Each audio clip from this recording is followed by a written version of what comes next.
Thank you, Jacob, for having me on your channel once again. It's good to occasionally do movie reviews. I've kind of shifted more on the music side of things over on my channel, but it's good to still be talking about movies. Ghostbusters. I definitely had to jump on this one because Ghostbusters is such a great comedy. Released in 1984, directed by Ivan Reitman. The four Ghostbusters, of course, are played by Bill Murray, Dan Aykroyd, Harold Ramis, and Ernie Hudson. Dan Aykroyd and Harold Ramis were also the screenwriters for the original Ghostbusters. They came up with the original concept. Ivan Reitman assisted in the writing process, and of course, he also directed this movie as well. Great supporting cast in there. You got Sigourney Weaver, Rick Moranis, Annie Potts, William Atherton, just to name a few. This is such a classic movie for a reason. It's very quotable. All four actors excel playing their roles. I know Ernie Hudson was added late to the cast in the movie. I know some complain they sidelined his character, but he does feel like the odd man out, but he's still a great addition to the team. And I can't imagine this movie without Ernie Hudson as his character, Winston Zeddemore. Obviously, to me, the scene stealer is Bill Murray. Bill Murray was on a hot streak when this movie came out. He had done some previous successful collaborations with director Ivan Reitman with movies like Meatballs and Stripes. And this movie was no exception. This probably the best movie that he worked on with the director. I love the camaraderie that he has with the other actors. And I just love the improvisational skill that he brought to this movie, which makes the movie so fun to watch. You also got some great supporting actors in this movie. Rick Moranis is hilarious in this movie as Louis Tully. Sigourney Weaver, great love interest in the film for Bill Murray's character.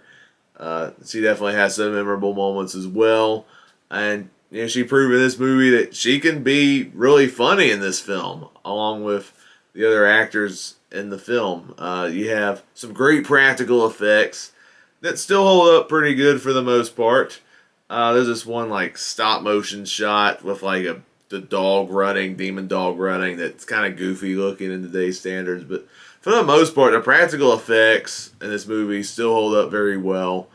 I like the fact that the movie, there's a little bit of horror elements that's sprinkled in Ghostbusters. It's primarily a comedy, yes, but there's still horror elements that's sprinkled in there. To me, the big horror scene that they snuck in the film is when the demon dogs come out of the couch that Dana, Sigourney Weaver, sitting in, and they abduct her and then possess her. That's straight out of a horror movie right there. And even the design of the demon dogs, I can see being scary, especially for younger children who watch this movie. So I think that's how this one stands out compared to the other Ghostbusters movies. I think Ghostbusters 2, people say the ghost in 2 is scarier. No, I think the ghost is goofier in 2 compared to the demon dogs in this first movie. Yeah, the demon dogs are way creepier than whoever that goofy villain was in that second movie with the pink slime and everything. I'm like, yeah, it's dumb. But yeah, I like the first Ghostbusters. It's a classic. You got Ray Parker Jr. doing the theme song. That Ghostbusters song is iconic. A great song, great staple for this movie and the franchise in general. Just a really funny movie. Very quotable lines. Back off, man. I'm a scientist. You got, I ain't afraid of no ghost. We're ready to believe you.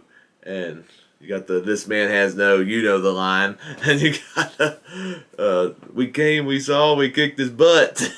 That's so many great lines of dialogue in this movie. Very quotable. Nobody steps on a church in my town. There's something you don't see every day. It's a Stay Puft Marshmallow Man. I love this town. Man. I didn't have to rewatch this movie because I've seen this movie so many times. It became a Halloween staple in the house for us after I got into this movie. And it's good, Jacob, you got me to talk about Ghostbusters for a few minutes. It's more me talking about why it's a great movie. I'm sure most people have seen this movie, so you probably know it's a great movie. This franchise has been kind of up and down. I'm not a big fan of Ghostbusters 2. I actually don't hate Ghostbusters 2016, the very divisive remake with the girl Ghostbusters. I didn't hate that movie. It's not great. There's jokes that fall flat in that, but I do like the cast, and I think there was more charm in it than Ghostbusters 2. I guess that's my big hot take. Because Ghostbusters 2, I think they rehashed the plot too much, and it lacked the charm of the first movie.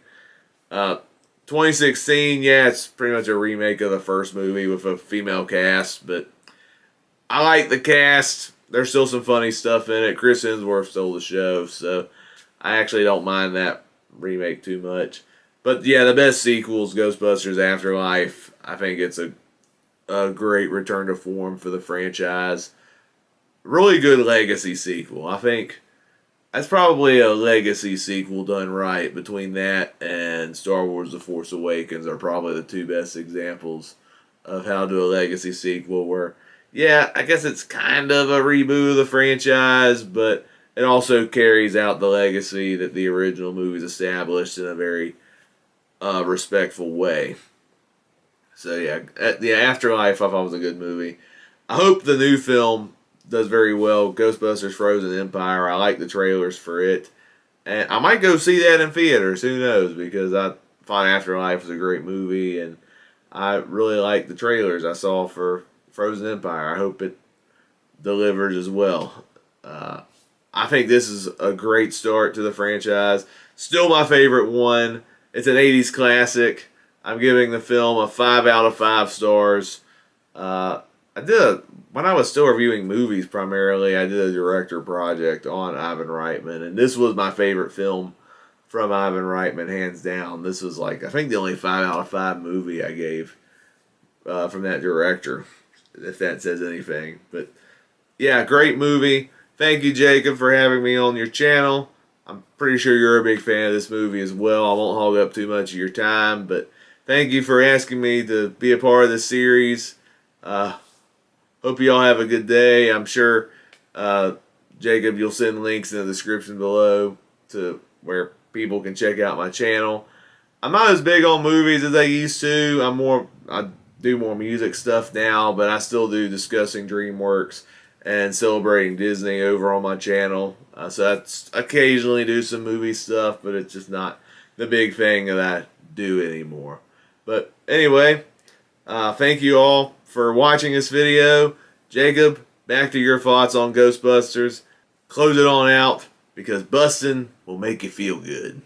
Thank you so much, Jacob Martin. I'm so grateful for you to do this, man. I'm so awesome. Thank you so much. I know you're a busy man right now, and you have so much going on. I'm so glad that you took time out of your busy schedule to handle this review for me. I'm so glad. Thank you so much, buddy. And if you can, give him a subscribe on this channel in the description below. Thank you so much, buddy. Now, on to my review of this take. Welcome to 3D Movie Cinema, the only show that's 3 dimensions away from Ghostbusters being called Ghost Jumpers. I'm your host 3D Jake, and today we're looking at Ghostbusters, released in 1984. Ghostbusters is a movie that was directed by Ivan Reitman and is written by Dan Aykroyd and Harold Ramis. And the movie stars Bill Murray, Dan Aykroyd, Harold Ramis, Ernie Hudson, Sigourney Weaver, Rick Moranis, and William Anthony.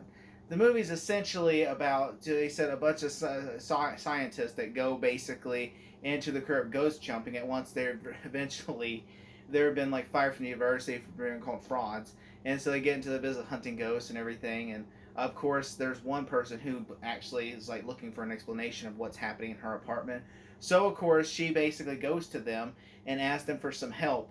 And of course, thinking that maybe they're just frauds or whatever. And then it comes in, and she kind of still has suspicion until they're about to go out of business until they get an actual ghost case. And so then of course that's when they start getting booming business of okay, ghosts are real and we're actually catching them, and we get montages of them catching the ghost and everything. And then of course we finally get to the big reveal of the monster that's in a fridge is actually is Gozer. And you've seen the story, But this movie's essentially is so good. I mean, this movie has so much going for it. Especially if they like, I watched the documentary, the movie that made us on Netflix, and how they went to make Ghostbusters, where it was like originally the whole entire movie was about a plot of like ghost dimension, and basically it was ghost, and they wanted Eddie Murphy in the movie, and Eddie Murphy's one of the Ghostbusters, and they're basically like private eye detectives that are talking to ghosts, and it's kind of like a Dick Tracy type story with ghosts, and it just wasn't as good. And it wasn't until Ivan Reitman came on board where he read the script and said, "This is terrible. We cannot do this."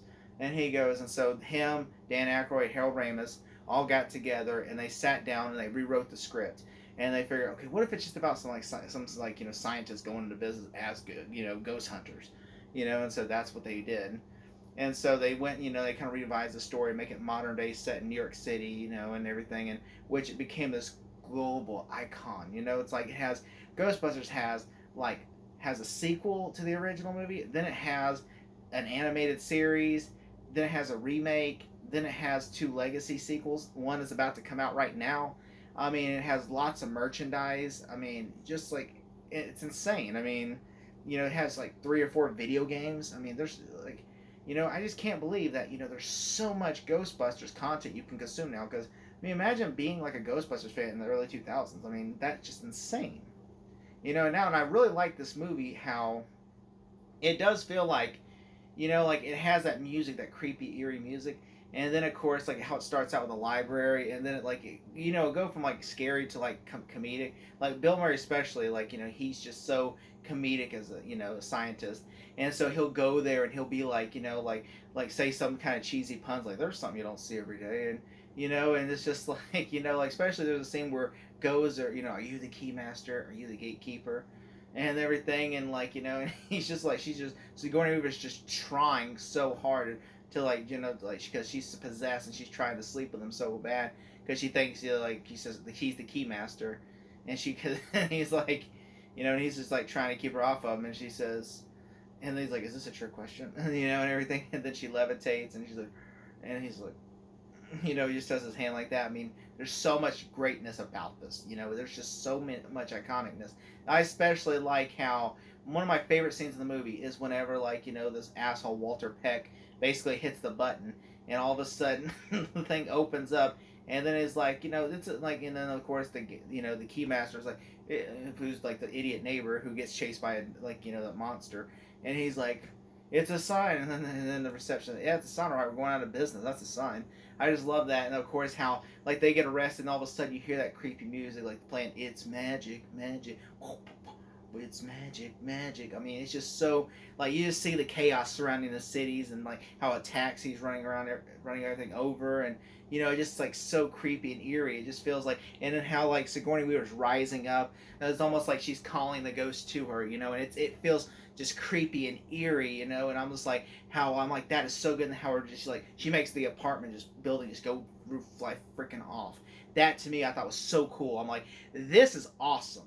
And then I like how like especially like how like they get like the they get the escort to like the mansion, they get escort to like the big apartment, and then of course like after they two sleep together, and then of course Gozer is born, and all of a sudden she's like basically shh, like she's like, are you a god? And he goes, well, no.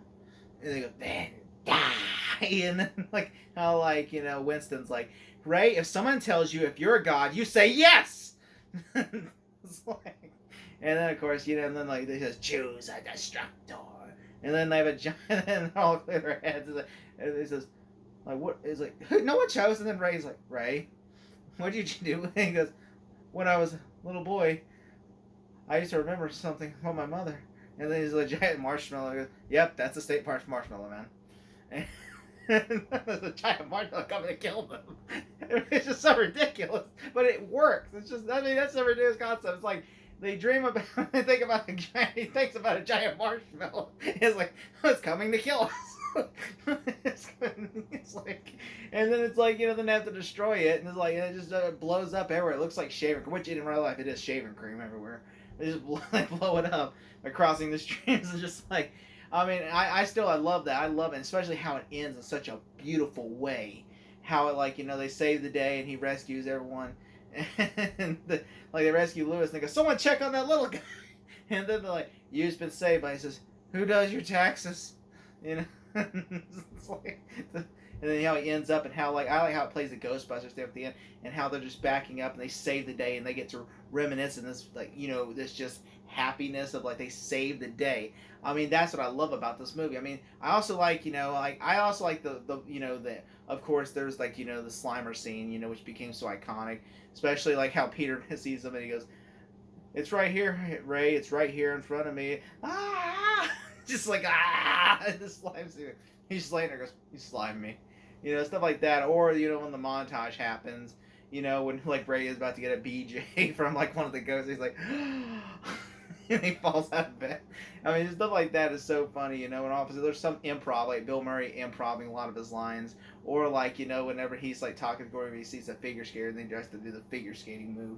I mean, just stuff like that is what makes you really appreciate this movie. That it's such a cheaply made movie, but it's such a cultural phenomenon film.